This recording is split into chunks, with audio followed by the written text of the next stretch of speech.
عليكم ورحمة الله وبركاته. إن الحمد لله نحمده ونستعينه ونستغفره ونؤمن به ونتوكل عليه. نعوذ بالله من شرور أنفسنا ومن سيئات أعمالنا. من يهده الله فلا مضل له ومن يضلل فلا هادي له. أشهد أن لا إله إلا الله وحده لا شريك له وأشهد أن محمدا عبده ورسوله. اللهم صل على محمد وعلى آل محمد كما صليت على إبراهيم وعلى آل إبراهيم إنك حميد مجيد. اللهم بارك على محمد وعلى آل محمد كما باركت على إبراهيم وعلى آل إبراهيم إنك حميد مجيد. أما بعد، فقد قال الله تعالى في محكم تنزيله العظيم والفرقان المجيد: أعوذ بالله من الشيطان الرجيم، بسم الله الرحمن الرحيم. فسيروا في الأرض فانظروا كيف كان عاقبة المكذبين. صدق الله.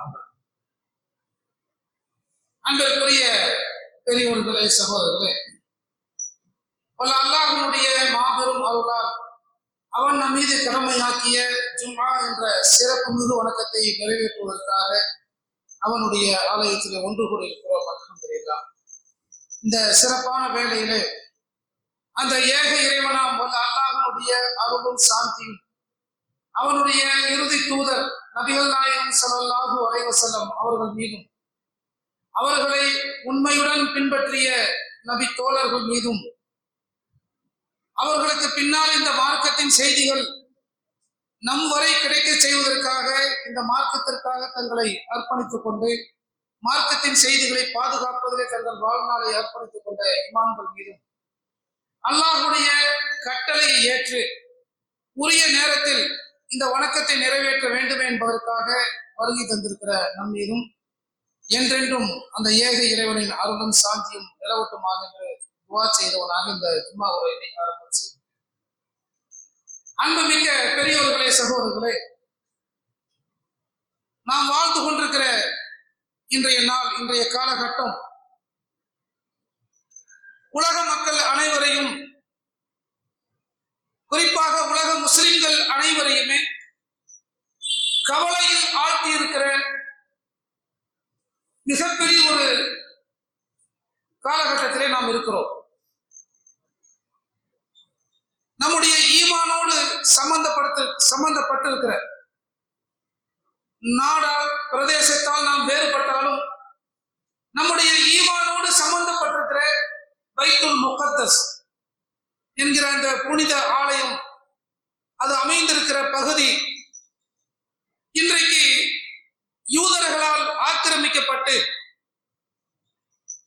அங்க இருக்கிற முஸ்லிம்கள் எப்படிப்பட்ட கொடுமைகளுக்கு ஆளாகி கொண்டிருக்கிறார்கள். தினம் தினம் அங்கே வாழுகின்ற முஸ்லிம்கள் மீது குண்டு மழை பொழியப்பட்டு தினந்தோறும் நூற்றுக்கணக்கான மக்கள் அப்பாவிகள் பலியாகக்கூடிய அந்த கொடூரத்தை இந்த உலகம் வேடிக்கை பார்த்து கொண்டிருக்கிறது.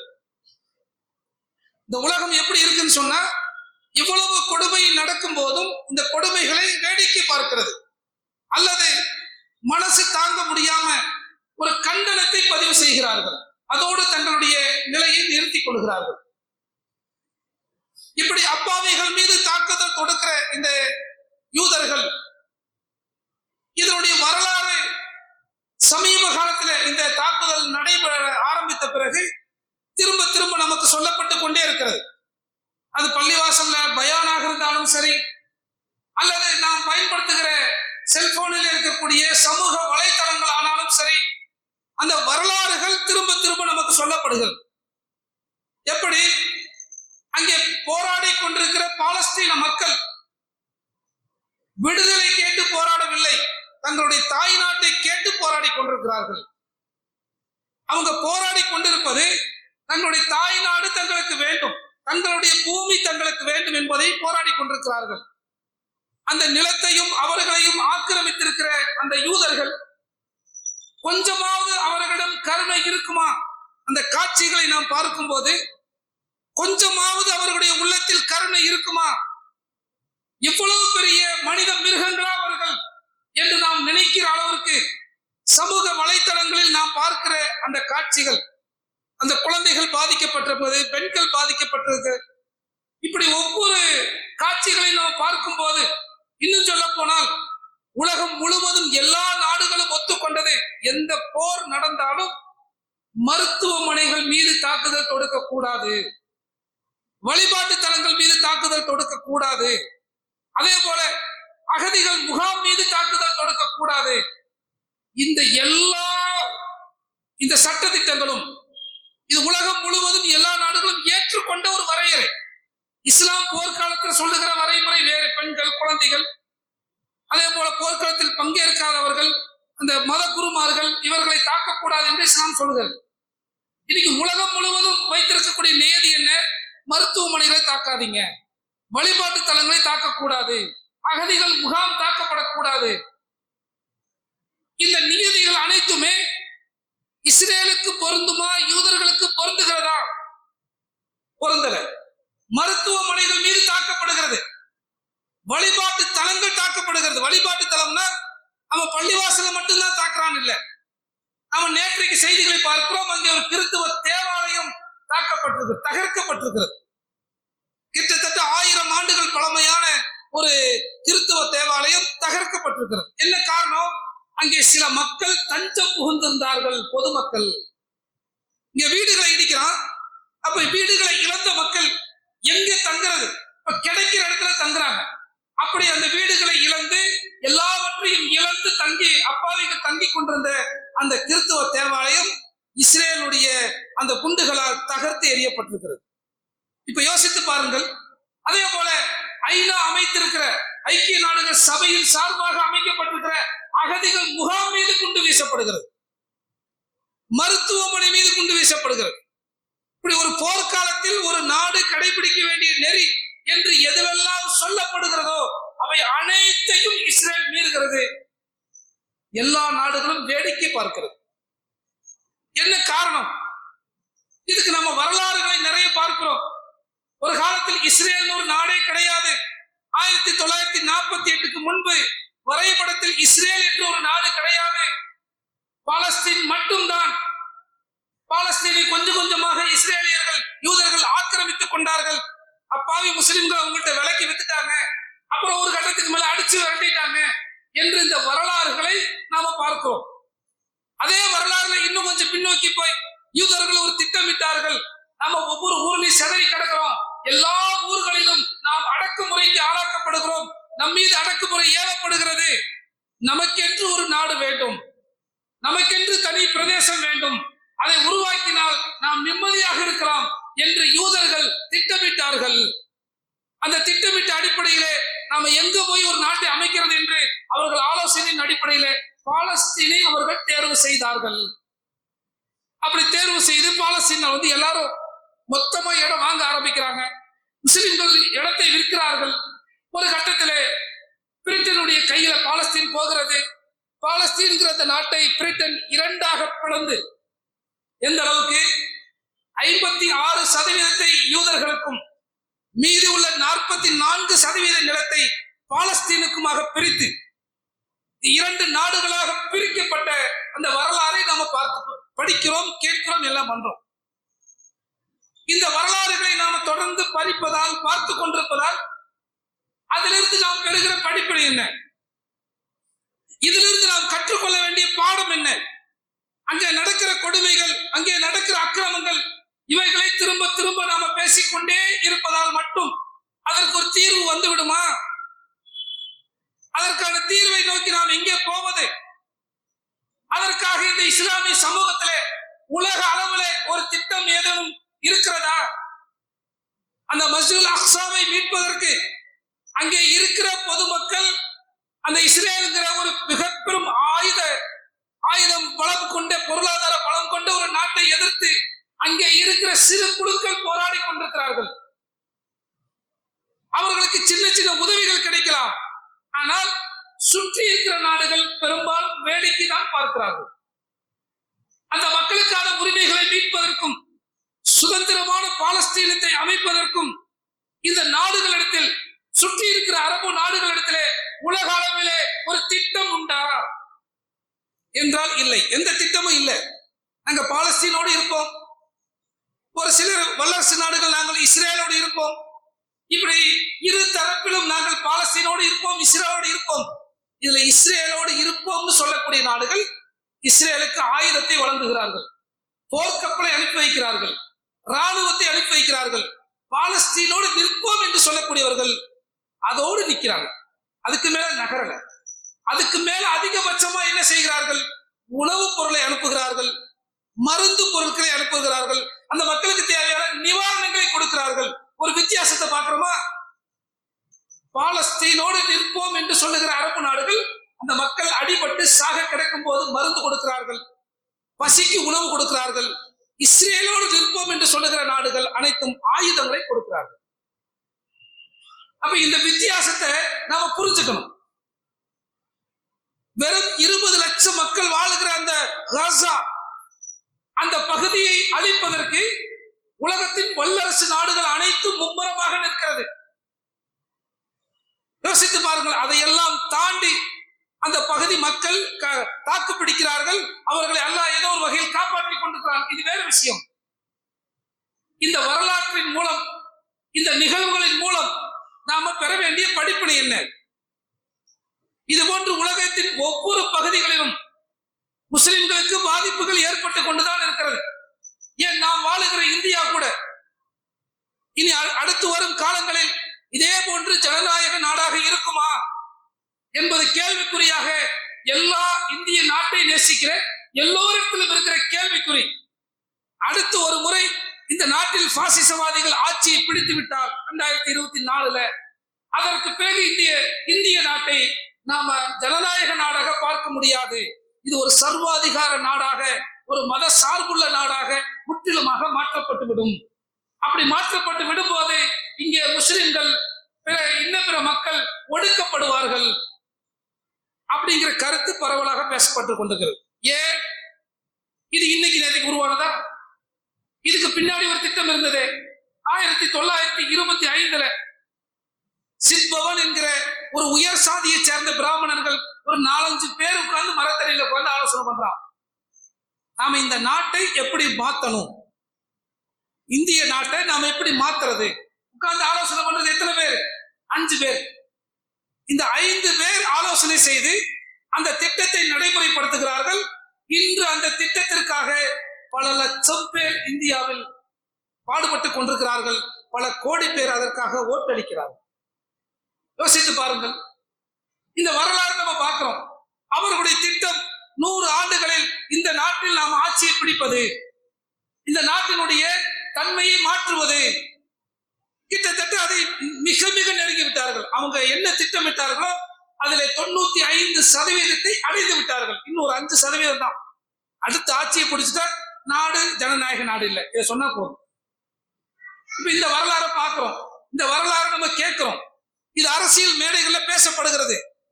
இப்போ இது போன்று ஒவ்வொரு நாட்டிலும் மக்கள் பாதிக்கப்படுவதற்கு பின்னால் எதேச்சையாக எதுவும் நடக்கவில்லை.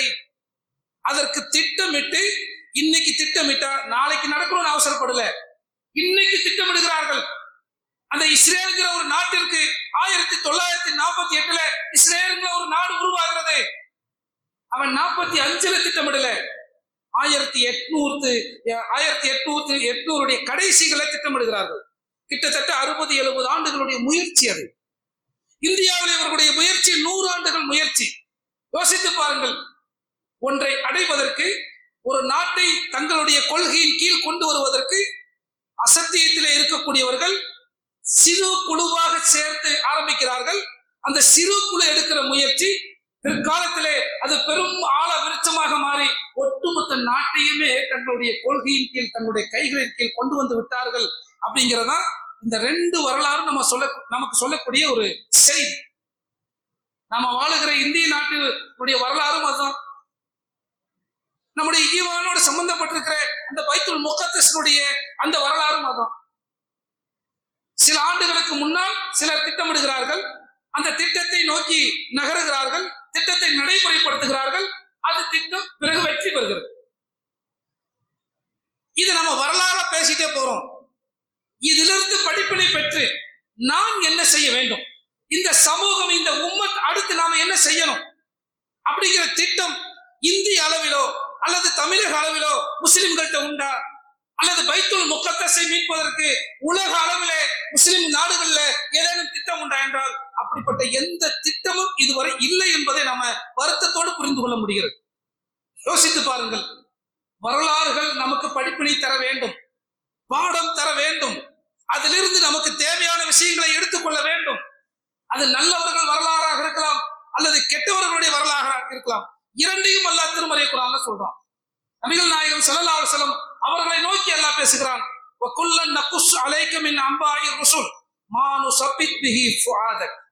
நபியே, நபிமார்களுடைய வரலாறுகளிலிருந்து சிலவற்றை உமக்கு நாம் சொல்லி காண்பிக்கிறோம், அதன் மூலம் உம்முடைய உள்ளத்தை பலப்படுத்துவதற்காக. நபிமார்களுடைய வரலாறுகள் திருமறை குர்ஆனில் சொல்லப்பட்டிருப்பது எதற்காக? கதைக்காக, கற்பனைக்காக அல்ல, சுவாரஸ்யத்திற்காக அல்ல. அந்த வரலாறுகள் நமக்கு ஒரு படிப்பனையை தர வேண்டும், ஒரு பாடத்தை தர வேண்டும், உள்ளத்தில் ஒரு உறுதியை தர வேண்டும். அதற்காக இந்த வரலாறை உமக்கு சொல்லுகிறோம் என்று அல்லாஹ் சொல்லுகிறான். வந்திருக்கிற இந்த உண்மை சாதாரணம் அல்ல என்று அது திருமறை குர்ஆன் ஒரு வரலாற்றை சொல்லும் போது அதில் படிப்பனை உண்டு என்று சொல்லுகிறான். யாருக்கு படிப்பனை? ஒட்டுமொத்த மூமின்களுக்கும் படிப்பனை. இந்த திருமறை குர்ஆன் யார் மீது இறக்கப்பட்டு மக்களுக்கு கொடுக்கப்பட்டதோ அந்த நபி அவர்களுக்கு அல்லாஹ் சொல்லுகிறான், பிரத்யேகமாக உம்முடைய உள்ளத்தை பலப்படுத்துவதற்காக இந்த வரலாறை சொல்லுகிறோம். இப்ப நபிமார்கள் நல்லவர்களுடைய வரலாறை சொல்லும் போது அதிலிருந்து நாம பெற வேண்டிய ஒரு படிப்பினை, அது உள்ளத்தை உறுதிப்படுத்துகிறது. கெட்டவர்களை பற்றியும் அல்லாஹ் பேசுகிறான். ஃபஸீரு ஃபில் அர்லி ஃபந்துரு கைஃப கான ஆகிபத்துல் முகத்திபீன். நீங்கள் பூமியிலே பிரயாணம் செய்து பொய்ப்பித்தவர்களுடைய முடிவு என்ன ஆயிற்று என்பதை நீங்கள் சுற்றி பார்க்க வேண்டாமா? அதை பற்றி நீங்கள் சிந்தித்து பார்க்க வேண்டாமா என்று அல்லாஹ் கேட்கிறான். இந்த இரண்டுமே திருமறை குர்ஆன்ல சொல்லப்பட்டிருக்கிறது. சூரத்து யூசுஃபுடைய 12வது அத்தியாயத்துடைய கடைசி வசனத்தை நீங்க எடுத்து பாருங்க. இந்த வரலாற்றை நாம சொல்லுகிறோம், இது கற்பனை அல்ல, இட்டு கட்டப்பட்டது அல்ல என்று அல்லாஹ் சொல்லுகிறான். எதற்காக? இப்ரத்தல் லிஉலில் அல்பாப். அறிவுடையவருக்கு இந்த வரலாறு ஒரு படிப்பினை, ஒரு பாடம். வரலாற்றை பேசுகிற எல்லா இடத்திலும் அல்லாஹ் படிப்பினை பற்றி, பாடத்தை பற்றி பேசுகிறான். கெட்டவர்களுடைய அழிவை நீங்கள் போய் பாருங்கள் என்று சொல்லுகிறான். அப்ப நல்லவர்களுடைய வரலாறு நமக்கு ஒரு படிப்பினை தருகிறது, கெட்டவர்களுடைய வரலாறு நமக்கு ஒரு படிப்பினை தருகிறது. இந்த படிப்பினைகள் எதை நோக்கி நம்மை நகர்த்த வேண்டும், எதை நோக்கி தள்ளி இருக்க வேண்டும்? இன்னைக்கு நாம எப்படி இருக்கிறோம்? இந்த வரலாறு கற்றுத்தந்த பாடம் எனக்கு, இந்த பாடம் இந்த உம்மத்துக்கு கற்றுத்தருகிற பாடம் இது. இந்த பாடத்தின் அடிப்படையிலே நாம் இந்த முடிவை எடுத்து இதற்காக முயற்சி செய்வோம், இந்த திட்டத்தை வகுப்போம். யோசித்து பாருங்கள். நாம் வாழுகிற இந்த உலகம் இன்றைக்கு யூதர்களுடைய முழுமையான கட்டுப்பாட்டில் இருப்பதை நாம் பார்க்கிறோம். முழு கட்டுப்பாடு. நீங்க சமூக வலைதளத்துல பாலஸ்தீனை பற்றி ஒரு செய்தியை போட்டால் எல்லா செய்தியும் வந்துறதில்லை.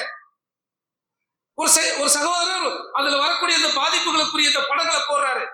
பேஸ்புக் உடனடியாக அந்த படத்தை ஹைட் பண்ணிட்டு மறைச்சு வச்சுட்டு, நீங்க போட்டிருக்கிறது ஒரிஜினல் வீடியோ இல்ல, அது ஒரு கிராபிக் வீடியோன்னு பதில் போடுறோம், ஆனால் ஒரிஜினல். கடந்த வாரத்துல நாங்க திருப்பூர்ல 2 மர்கஸ்லயுமே 2 ஜும்மாவிலையுமே லைவ் போடுறோம் பேஸ்புக்ல. இப்படி லைவ் போடும்போது 2 இடங்களும் பாலஸ்தீனை பற்றி தான் பேசப்படுகிறது. 2 வீடியோவை ஹைட் பண்ணிட்டான். யோசித்து பாருங்கள். நாம எங்கேயோ இங்க உட்கார்ந்துருக்கிறோம் தமிழ்நாட்டில் ஒரு மூலையில, பேஸ்புக் எங்கேயோ ஒரு பக்கம் இருக்கிறான். இப்போ உலகம் முழுவதும் அவர்கள் தங்களுக்கு எதிரான அந்த செய்தி மக்கள் மத்தியிலே கொண்டு போகப்படுவதை எந்த அளவுக்கு தடுப்பதிலே அவர்கள் இந்த அறிவியலை, தொழில்நுட்பத்தை எவ்வளவு வலிமையாக பயன்படுத்தி கொண்டிருக்கிறார்கள். எவ்வளவு வலிமையா பயன்படுத்துறான். ஒரு பள்ளிவாசலுக்குள்ள உட்கார்ந்து நம்ம பேசுறோம், இது வெளியில லைவ் போகுது, போகிற அடுத்த நிமிடம் அது ஹைடு. லைவ் போற மாதிரி நமக்கு தெரியும், மறைச்சிட்டான், பொதுமக்கள் பார்க்க முடியாது. இப்ப யோசித்து பாருங்கள். உலகம் முழுவதும் எந்த அளவுக்குன்னா, ஒரு பொய்யான செய்தியை அமெரிக்காவுடைய அதிபரே அது உண்மையில் பேசுற அளவுக்கு, ஹமாஸ் போராளிகள் 50 குழந்தைகளை ஒரே இடத்தில் வைத்து கொலை செய்து விட்டார்கள் அப்படின்னு சொல்லி இல்லாத ஒரு செய்தி. இதுக்கு ஆதாரம் கொடுங்க என்று கேட்டால் ஆதாரம் இல்லை என்ற அந்த செய்தியை வெளியிட்ட நிறுவனம், ஒரு யூத நிறுவனம் பிறகு ஆதாரத்தை கேட்கும் போது இல்ல அது உறுதிப்படுத்தப்படாத செய்தி. ஒரு உறுதிப்படுத்தப்படாத ஒரு செய்தியை அமெரிக்க அதிபரை பேச வைக்கிறார். ஒரு அதிபர் பேசுறது சாதாரண விஷயம் கிடையாது, நம்மள மாதிரி அல்ல. ஒரு அதிபர் ஒரு விஷயத்தை பேசுகிறார் என்றால் அந்த செய்தியை உறுதிப்படுத்தப்பட்ட பிறகுதான் பேச முடியும். அப்ப ஒரு செய்தியை ஒரு வல்லரசு நாட்டினுடைய ஒரு அதிபரை பேச வைக்கிறார்கள், ஒரு உண்மையை சொல்ல விடாமல் தடுக்கிறார்கள். யோசித்து பாருங்கள், ஒரு உண்மையை எங்கோ உலகத்தில் ஒரு மூலையில் பேசினாலும் தடுக்கிறார்கள், ஒரு பொய்ய ஒரு வல்லரசு நாட்டினுடைய அதிபரை பேச வைக்கிறார்கள். அப்ப எந்த அளவுக்கு இந்த உலகத்தில் தங்களுடைய வலிமையை ஆனால் அவங்க வலிமையா இருக்கிறாங்கன்னு பேசுறோம். எத்தனை பேர் இஸ்ரேலில் இருக்கக்கூடிய அந்த யூதர்களுடைய எண்ணிக்கை 1 கோடியை தாண்டாது, 1 கோடியை தாண்டாது. யோசித்து பாருங்கள், அவ்வளவு சின்ன ஒரு கூட்டம் இன்றைக்கு உலகத்தையே கண்ட்ரோல் பண்ணுகிற அளவுக்கு, உலகத்தையே தன் வசப்படுத்துகிற அளவுக்கு ஒரு முயற்சி செய்து அதை அடைத்திருக்கிறார்கள். உலகம் முழுவதும் 200 கோடி முஸ்லிம்கள் என்று நாம் பேசுகிறோம். 200 கோடி முஸ்லிம்கள் வாழுகிற இந்த உலகம் இப்படிப்பட்ட ஒரு வலிமையை நாம பெற்றிருக்கிறோமா என்று சொன்னால் அந்த வலிமையை பெறவில்லை. காரணம் என்னவென்று சொன்னால் நம்மிடத்தில் எந்த திட்டமும் இல்லை. அந்த வலிமையை பெறுவதற்கு, அந்த ஆற்றலை அடைவதற்கு இல்லைன்னு சொல்ல முடியாது, பெற முடியும், இருக்கிறது. ஆனால் அதற்கான திட்டம் நம்மிடத்தில் இல்லை, இந்த சமூகத்தில் இல்லை. இந்த சமூகத்தில் அதற்கான எல்லா கட்டமைப்பும் உண்டு. நாம ஒன்ன உருவாக்கணும்னு நினைச்சா அல்லாஹ்வுடைய அருள் இந்த சமூகத்துக்கு நிறைய இருக்கிறது. நமக்கு நிறைய கட்டமைப்புகள் உண்டு. சும்மாங்கிறது ஒரு பெரிய கட்டமைப்பு. இதை தாண்டி மதரசாக்கள் அப்படிங்கிறது இஸ்லாமிய சமூகத்திற்கு உலகம் முழுவதும் இருக்கிற எல்லா முஸ்லிம்களும் மதரசாக்களை நடத்துகிறார்கள். மக்தப் மதரசா இருக்கும், அதை தாண்டி அரபு மதரசாக்கள் இருக்கும், அதை தாண்டி யூனிவர்சிட்டி இருக்கும். இப்படி அரபு மதரசாக்கள் மார்க்கத்தை படிப்பதற்கென்று மிக பெரும் ஒரு கட்டமைப்பு உண்டு. ஆனால் இந்த கட்டமைப்புகள் எல்லாம் ஒரு வரையறைக்குள் மட்டும் இருப்பதுதான் நம்ம கட்டமைப்பு இருக்கு, நம்ம கிட்ட சக்தி இருக்கு. ஆனால் இந்த சக்தியை நாம சரியான ஒரு முடிவெடுக்காத காரணத்தினால் நாம ஒரு எல்லையோடு நிறுத்திக் கொள்கிறோம், ஒரு வரையறைக்குள் நிறுத்திக் கொள்கிறோம். நம்ம கிட்ட அதுக்கான சக்தி எல்லாம் கொடுத்துட்டான் இருக்கு. நாம தெளிவான ஒரு பாதையை முடிவு செய்ய, இந்த உலகத்துல அப்படி முடிவு செய்யாவிட்டால் மற்றவர்கள் மூலம் நமக்கு பாதிப்பு வந்துட்டு இருக்கு. நாம பெற வேண்டிய படிப்பனை என்ன? ஒரு அக்கிரமக்காரன், ஒரு ஈமான் இல்லாதவன், ஒரு மறுமை நம்பிக்கை இல்லாதவன் 100 வருஷத்துல இதை அடைய முடியும் என்று 4 பேர் திட்டம் போட்டு அந்த திட்டத்தை நடைமுறைப்படுத்தி இன்னைக்கு ஒரு நாட்டையே தன் வசப்படுத்தி இருக்கிறான், ஒரு உலகம் முழுவதையும் தன் வசப்படுத்தி இருக்கிறான். அப்படிங்கிற இந்த வரலாறு படிக்கும் போது எதன் மூலம் வசப்படுத்தினான்? ஒரு திட்டத்தை வகுத்தான், அந்த திட்டத்தை செயல்படுத்துவதற்கு கட்டமைப்புகளை உருவாக்கினான். மனுஷங்களை உருவாக்கினா, கட்டமைப்புகளை உருவாக்கினான். இன்னைக்கு அல்லாஹ் அந்த கட்டமைப்பை நாம திட்டமிடாமல் நமக்கு உருவாக்கி தந்திருக்கிறான். ஆனால் உருவாக்கப்பட்டிருக்கிற இந்த கட்டமைப்பு ஒரு குறிப்பிட்ட எல்லையோடு நிற்கிறது, அதை தாண்டி போகல. யோசித்து பாருங்கள், திருமறை குர்ஆன் சொல்லுகிற எத்தனையோ விஷயங்களை நாம எப்படி அணுகி கொண்டிருக்கிறோம். இன்னைக்கு உலகத்துல நம்ம ஒரு சில பயான்களை பேசுவோம். எப்படி பேசுவோம்னா, திருமறை குர்ஆன் பாருங்கள், இந்த விஞ்ஞான உண்மைகளை எல்லாம் உண்மைப்படுத்துகிறது. திருமறை குர்ஆன் விஞ்ஞானத்துக்கு ஒத்து போகிறது. திருமறை குர்ஆன் சொல்லுகிற விஞ்ஞானம் தான் இது என்று நிறைய விஞ்ஞானத்தை நம்ம குர்ஆனோடு ஒப்பிட்டு பேசுகிறோம். 2 கடல்கள் ஒன்று சேர்கிறது, அது ஒன்றோடு ஒன்று கலப்பது இல்லை அப்படிங்கிற விஷயத்தை நம்ம பார்க்கணுமா? இந்த மாதிரி சொல்லுவோம். இந்த மாதிரி எத்தனையோ விஷயங்களை நம்ம சொல்லுகிறோம். அருமைக்குரியவர்களே, அதில் வருத்தத்துக்குரிய விஷயம் என்னன்னா, இதை கண்டுபிடித்தவர் யாரும் முஸ்லீம் இல்லை. அந்த கடல்கள் ஒன்று சேர்கிறது, ஒன்றோடு ஒன்று கலப்பதில்லை அப்படிங்கிற வசனம் திருமறை குர்ஆன்ல 1400 ஆண்டுகளாக இருக்கிறது. நாம் அதை மனப்பாடம் செய்திருக்கிறோம். மொத்த குர்ஆனையும் மனப்பாடம் செய்திருக்கிற கோடிக்கணக்கான ஹாஃபில்கள் இந்த உலகத்தில் உண்டு. அந்த திருக்குர்ஆனுக்கு விரிவுரை எழுதக்கூடிய லட்சக்கணக்கான இமாம்கள் உண்டு. ஆனால் ஒன்றோடு ஒன்று கலக்காது, ஒன்றை ஒன்று கலப்பது இல்லை என்று அந்த கடலை பற்றி அல்லாஹ் பேசுகிறானே, அது என்ன? அந்த இடத்துக்கு போய் ஆய்வு செய்து அதை விஞ்ஞானபூர்வமாக இந்த மக்களுக்கு நிரூபித்த அந்த விஞ்ஞானி ஒரு ஆலிம் அல்ல. ஒரு அரபு மதரசாவில் படித்து பட்டம் வாங்கிய மௌலானா, மௌலவி பட்டம் வாங்கிய ஒரு ஆலிம் கிடையாது. திருமறை குர்ஆனுக்கு தஃப்சீர் எழுதிய ஆலிம் கிடையாது. நம்ம சொல்லுகிறோம் மாரிஸ் புகை என்ற ஒரு கிறித்தவர், அவரை சொல்லித்தான் நம்ம சொல்ல முடியுது. இப்ப யோசித்து பாருங்கள், திருமறை குர்ஆன் சொல்லுகிற எத்தனையோ விஷயங்களை நாம மனப்பாடம் செய்திருக்கிறோம், அதை நாம் இன்னும் சரியாக அணுகவில்லை. அதற்கு தஃப்சீர் எழுதுகிறோம், பக்கம் பக்கமா தஃப்சீர் எழுதுவோம். அதை அதை அந்த தஃப்சீரை நடைமுறைப்படுத்துவதற்கான, அதில் சொல்லப்பட்டிருக்கிற செய்திகளை கண்டுபிடிப்பதற்கான, உலகத்திற்கு சொல்லுவதற்கான கட்டமைப்பு இருக்கிறது. நம்ம எல்லை மீறி போகல, அது ஒரு எல்லைக்கு மேல போகல. ஆரம்பத்தில் ஒரு வசனத்தை வாசித்து காண்பித்தேன். ஃபஸீரு ஃபில் அர்லி ஃபன்துரு கைஃப கான ஆகிபத்துல் முகذிபீன்.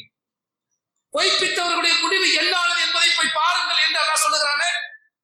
நமக்கு முன்னால் வாழ்ந்த சமூகம், தூதர்கள் வந்தார்கள், அந்த தூதர்களை பொய்ப்பித்தார்கள், அவர்களை பொய்ப்பித்தவர்களுடைய முடிவை பற்றி தான் இந்த வசனம் பேசுகிறது. அப்போ நமக்கு முன்னாடி ஒரு சமூகம் வாழ்ந்திருக்கு, அவங்க தூதர்களை புறக்கணிச்சிருக்கிறாங்க, அதனால் அவர்களுக்கு அழிவு ஏற்பட்டிருக்கிறது.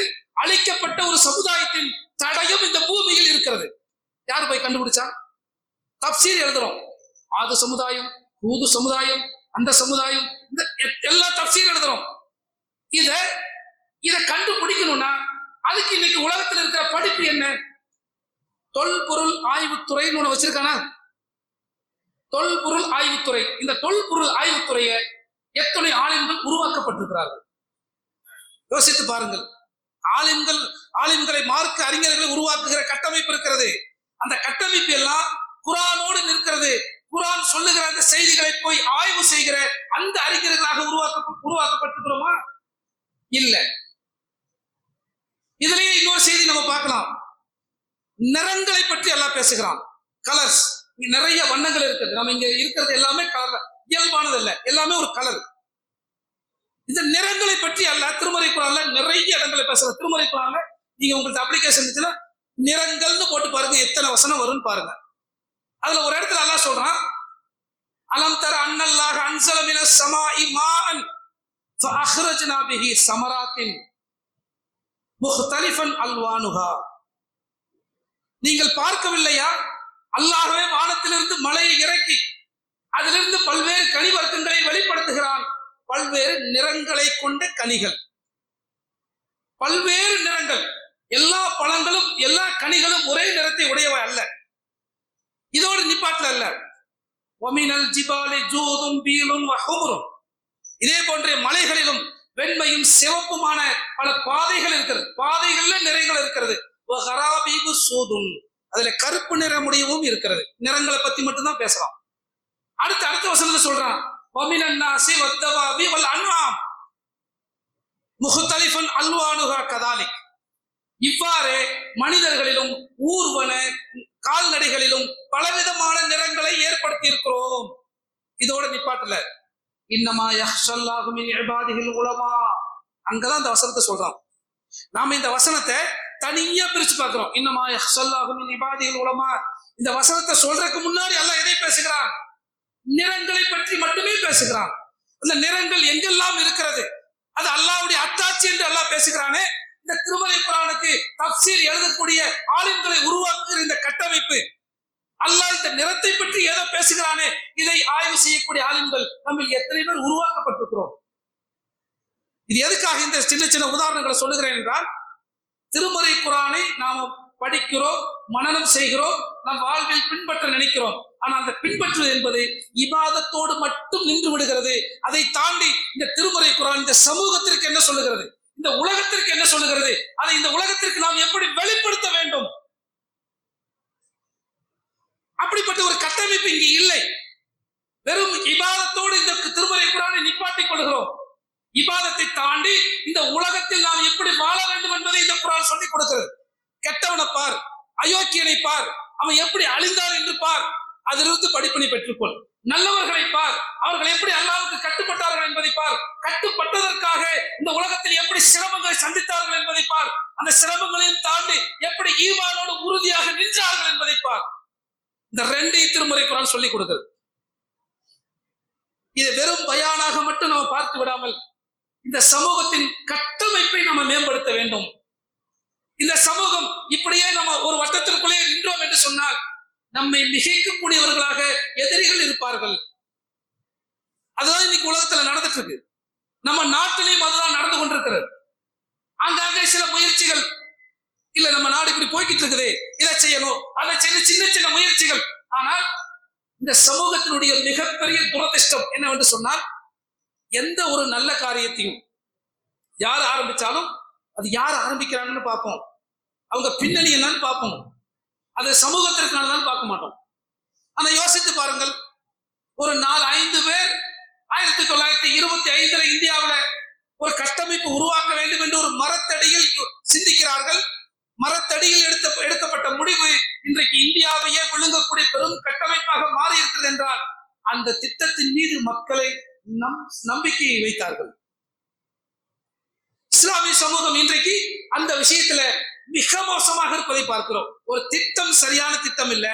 அந்த திட்டத்தை நடைமுறைப்படுத்துகிற முஸ்லிம்கள் ஒரு குறிப்பிட்ட காலகட்டத்திற்கு பிறகு, நம்ம வருத்தத்தோடு பார்க்க வேண்டிய விஷயம் என்னன்னா, நல்ல திட்டத்தை ஆரம்பிப்போம், ஒரு குறிப்பிட்ட காலகட்டத்துக்கு நமக்கு பொறுமை இல்லை. நாம் ஒரு திட்டத்தை உருவாக்குகிறோம் என்றால் அந்த திட்டத்திற்கான இலக்கை அடைவதற்கு எத்தனை ஆண்டுகள் ஆகும். அவன் போடுறாங்க, இத்தனை வருஷத்துல நம்ம அடையணும், காஃபிர்கள்ட்ட வருது, நம்மகிட்ட இல்லை. இப்ப இத்தனை ஆண்டுகளில் நாம் அடைய வேண்டும் என்று ஒரு திட்டத்தை வகுத்தார்கள். அந்த திட்டத்தின் அடிப்படையிலே அவங்க அதை நடைமுறைப்படுத்தினார்கள். இன்றைக்கு அல்லாஹ் நமக்கு மிக பெரும் கட்டமைப்புகளை கொடுத்திருக்கிறான். திட்டங்கள் இல்லை, இதை உருவாக்கி இந்த மக்களுக்கு மத்தியில கொண்டு போய் அல்லாஹ் நமக்கு கொடுத்திருக்கிற இந்த கட்டமைப்புகள் மூலம் இது எல்லா மக்களுக்கும் பயன்படக்கூடியதாக மாறும் போது இஸ்லாமிய சமூகத்தினுடைய பாதுகாப்பு அதில் இருக்கிறது. அதில் எல்லாமே வந்துடும். ஒவ்வொரு துறையிலும் முஸ்லிம்கள் இருக்க வேண்டும். இன்னைக்கு முஸ்லிம்கள் பெரும்பாலும் எந்த துறைகளிலும் இல்லை. ஏன்? நாம் அந்த துறைகளை இஸ்லாத்துக்கு அப்பாற்பட்டது என்று நினைக்கிறோம். இஸ்லாம் அதை சொல்லலன்னு நினைக்கிறோம். அந்த மாதிரி நினைப்பதால் அந்த துறைகளுக்குள் நாம் போவதில்லை. நம்முடைய பலவீனம் என்னவென்றால், இந்த உலகத்தின் எல்லா துறைகளிலும் நாம் நுழைந்து நிற்க வேண்டும்.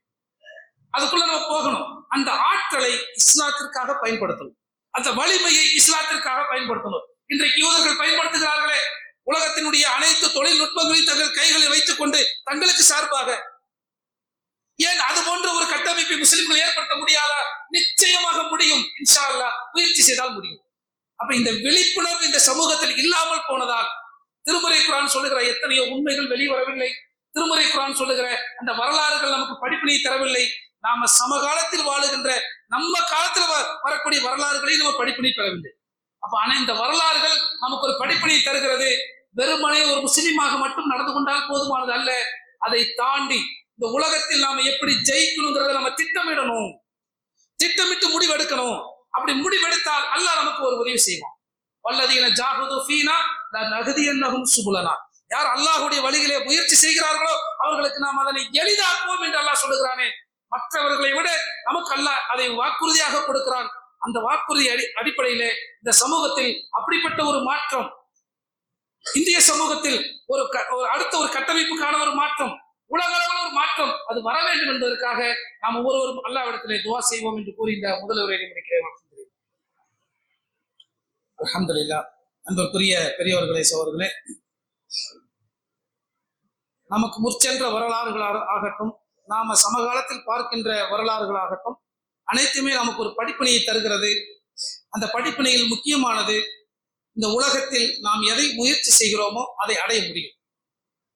அதை அல்லாஹ்வுக்காக என்று நாம் முயற்சி செய்யும் போது அல்லாஹ் அதை லேசாக்கி தருவான் என்கிற வாக்குறுதி அல்லாஹ் நமக்கு தருகிறான். ஆனால் இந்த சமூகத்தில் அதற்கான முயற்சி இல்லை என்பதை நாம் புரிந்து கொண்டால் போதுமானது. அதற்காகத்தான் இந்த ஜும்மாவில் அந்த கருத்து உங்களுக்கு திரும்ப திரும்ப வலியுறுத்தப்பட்டது. நாம எந்த திட்டமும் இல்லாதவர்களாக இருக்கிறோம், எந்த முன்னெடுப்பும் இல்லாதவர்களாக, எந்த இலக்கும் இல்ல. மறுமைங்கிற இலக்கு இருக்கு, உலகத்துல என்ன இலக்கு இருக்கு? இல்ல. அந்த இலக்கை நாம ஏற்படுத்தி அந்த இலக்கை நோக்கி பயணிப்பதற்கு நம்ம இடத்துல கட்டமைப்புகள் உண்டு. அந்த கட்டமைப்புகளை நாம இன்னும் கொஞ்சம் மேம்படுத்த வேண்டும். மதரசாக்கள்ங்கிற பெரிய கட்டமைப்பு உண்டு, அதை மேம்படுத்தினோம் என்று சொன்னால் அந்த மதரசாக்களில் படித்து வெளியில வருகிற ஆலிம்கள் வெறுமனே குர்ஆனை மனப்பாடம் செய்த, குர்ஆனுக்கு விளக்கம் சொல்லுகிற ஆலிம்களாக மட்டும் இல்லாமல் அந்த குர்ஆன் சொல்லுகிற வரலாறுகளை ஆய்வு செய்கிற, இந்த வரலாற்றின் இடங்களில் ஆய்வு செய்கிற அறிஞர்களாக, குர்ஆன் சொல்லுகிற ஒவ்வொன்றையும் நிறங்களை பற்றி பேசுகிறது, உயிர் அணுக்களை பற்றி ஒவ்வொன்றையும் குர்ஆன் பேசுகிறது, ஒவ்வொன்றையும் ஆய்வு செய்யக்கூடிய அறிஞர்களாக நம்ம வரும்போது அவை அனைத்திற்கும் தேவையானது டெக்னாலஜி, தொழில்நுட்பம் சொல்றோம். அந்த தொழில்நுட்பத்தையும் உருவாக்கக்கூடியவர்களாக நாம் இருக்க வேண்டும். இன்னைக்கு உலக அளவில் முஸ்லிம் நாடுகளை நம்ம பார்க்கிறோம். ஈரானை தவிர மற்ற நாடுகள் ஆயுதங்களை வாங்கக்கூடியவங்களா இருக்கிறாங்க. முஸ்லிம் நாடுகள்ல ஆயுதத்தை உற்பத்தி செய்யக்கூடிய நாடுகளை பார்க்க முடியல. ஆனால் இஸ்ரேல்ங்கிற குட்டி நாடு ஆயுதத்தை உற்பத்தி செய்து விற்கிறான். திட்டம் இல்லை. காசு இருக்கு, செழிப்பான நாடுகள் உண்டு. ஆனால் ஆயுதங்களை வாங்கி வைக்கிறான், ஆயுதங்களை தயாரிக்கிறானா? இல்ல. ஒரு நாட்டுக்கு அது தேவைதானே, தனி மனிதனுக்கு அது தேவையில்லை. ஆனால் அந்த நாடுகள்டையுமே திட்டம் இல்லை. நான் ஏன் இதை சொல்லுகிறேன்னா, உலக அளவுல முஸ்லிம்கள் என்று சொன்னால் தன்னுடைய எதிர்காலத்திற்கான ஒரு திட்டம் பெரிய அளவுல இல்லை. அப்ப இந்த திட்டத்தை நாம வகுத்து நம்ம ஒவ்வொருவரும் செயல்பட வேண்டும். அதற்காக அல்லாஹ்விடத்தில் துவா செய்யுங்க. அதே போல இந்த துவா மட்டும் போதுமானது அல்ல. இன்றைக்கு சமகாலத்திலே பாலஸ்தீன்ல அந்த முஸ்லிம்கள் கடுமையான, நம்ம வரலாற்றில் பார்த்திராத மிக கொடுமையான சித்திரவதைகளை அவர்கள் அனுபவித்துக் கொண்டிருக்கிறார்கள். எது பாதுகாப்பானது என்று அவர்கள் நினைக்கிறார்களோ அதுவும் பாதுகாப்பு அற்றதாக இன்றைக்கு அவர்களுக்கு மாறி இருக்கிறது. அகதிக முகாம் கூட பாதுகாப்பு அற்றதாக மாறி இருக்கிறது. அப்படிப்பட்ட மிக பெரும் கொடுமைகளுக்கு ஆளாகி இருக்கிறார்கள். அந்த கொடுமைகளை சொல்லுவதற்கு குறைந்த நேரம் போதுமானது அல்ல என்பதால் அதை நம்ம தொடர்ந்து பார்த்து கொண்டே இருக்கிறோம். அந்த காட்சிகளை பார்க்கிற நமக்கு தூக்கம் வருவதில்லை. ஒரு நாள் முழுவதும் அதே சிந்தனை தான் மண்டைக்குள்ள, அது மட்டும்தான் ஓடிக்குது. இப்படி ஒரு கொடுமை நடக்கே, இப்படி ஒரு அக்கிரமம் நடந்திருக்கு, அது நம்முடைய சிந்தனை முழுவதையும் ஆக்கிரமித்துக் கொள்ளுகிற அளவிற்கு மிக பெரும் கொடுமை. இங்கிருந்து நாம எதுவும் செய்ய முடியாது. ஆனால் நாம் செய்கிற பிரார்த்தனை, அந்த பிரார்த்தனையுடைய பலன் அவர்களுக்கு போய் சேரலாம். அதற்கு வல்லமையுடன் அல்லாஹ், அதை நாம நபிகள் நாயகம் ஸல்லல்லாஹு அலைஹி வஸல்லம் அவர்கள் நமக்கு வழிகாட்டி இருக்கிறார்கள். அந்த அடிப்படையிலே நாம ஒவ்வொரு தொழுகையிலும் அவர்களுக்காக துவா செய்வோம், அவர்களுக்காக அல்லாஹ்விடத்திலே பிரார்த்தனை செய்வோம். அந்த துவா அவர்களுக்கு நிச்சயம் ஏதேனும் ஒரு வகையிலே உதவி செய்யும். அதே போல இந்த சமூகத்தினுடைய கட்டமைப்பு இன்னும் மேம்படுத்தப்பட்டதாக, எதிர்காலத்தை தீர்மானிக்கக்கூடியதாக, நல்ல முறையில் அமைவதற்கு இந்த சமூகத்திற்கு வழிகாட்டக்கூடிய பல அறிஞர்கள், தலைவர்கள் தேவை. குறுகிய சிந்தனையோடு இருக்கக்கூடாது, ரொம்ப விசாலமான சிந்தனையோடு நமக்கு தேவை. அப்படிப்பட்ட இப்ப சமகாலத்தில் நம்ம யாரையும் பார்க்க முடியல. அல்லாஹ் அது போன்ற நல்ல இந்த சமூகத்திற்கு வழிகாட்டக்கூடிய தலைவர்கள், அறிஞர்கள் அவர்கள் உருவாக்கப்பட்டு இந்த சமூகம் நல்ல முறையிலே வழிநடத்தப்பட வேண்டும் என்பதற்காக அல்லாஹ்விடத்திலே துஆ செய்வோம். வல்ல அல்லாஹ் அனைவருக்கும் அருள் புரிவானாக என்று கூறி முடித்துக்கிறேன். வாழ்கின்றேன். அஸ்ஸலாமு அலைக்கும்.